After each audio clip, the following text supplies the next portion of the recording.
இந்து கடவுள்களில் மிகவும் தனித்துவமானவர் அனுமன். இவர் சிரஞ்சீவி வரம் பெற்றவர் என்பதால் இன்றும் இந்த பூமியில் அனுமன் வாழ்ந்து கொண்டிருப்பதாக நம்பப்படுகிறது. அதனால்தான் கலியுகத்தில் எவர் ஒருவர் அனுமனை மனதாக துதித்து வழிபடுகிறாரோ அவரின் அனைத்து துன்பங்களும் நீங்கிவிடும் என சொல்லப்படுகிறது. அனுமன் நித்திய பிரம்மச்சாரி என்பதும் அவர் திருமணமே செய்து கொள்ளாமல் சந்நியாசியாக இருப்பவர் என்பது அனைவருக்கும் தெரியும். ஆனால் புராணங்களின்படி அனுமனுக்கு திருமணமாகிவிட்டது என்று சொல்லப்படுகிறது. ஒரு உயர்ந்த காரணத்திற்காக மட்டுமே அனுமன் திருமணம் செய்து கொண்டார். புராண கதைகளின்படி அனுமனின் குரு சூரிய பகவான். இவர் அனுமனுக்கு அனைத்து கலைகள், ஞானம் ஆகியவற்றை கற்றுக் கொடுத்தார். மொத்தமுள்ள 9 விதமான வித்யாக்கள் எனப்படும் ஞானங்களில் 5ஐ மட்டுமே அனுமனுக்கு கற்றுக் கொடுத்தார் சூரிய பகவான். மற்ற 4 ஞானங்களை கற்றுக் கொடுக்க மறுத்துவிட்டார். காரணம், திருமணமானவர்கள் மட்டுமே அந்த 4 ஞானங்களையும் கற்றுக்கொள்ள முடியும் என கூறிவிட்டார்.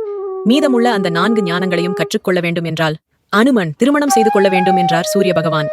அனுமன் பிரம்மச்சாரி என்பதால் இக்கட்டான நிலைக்கு ஆளாக்கப்பட்டார்.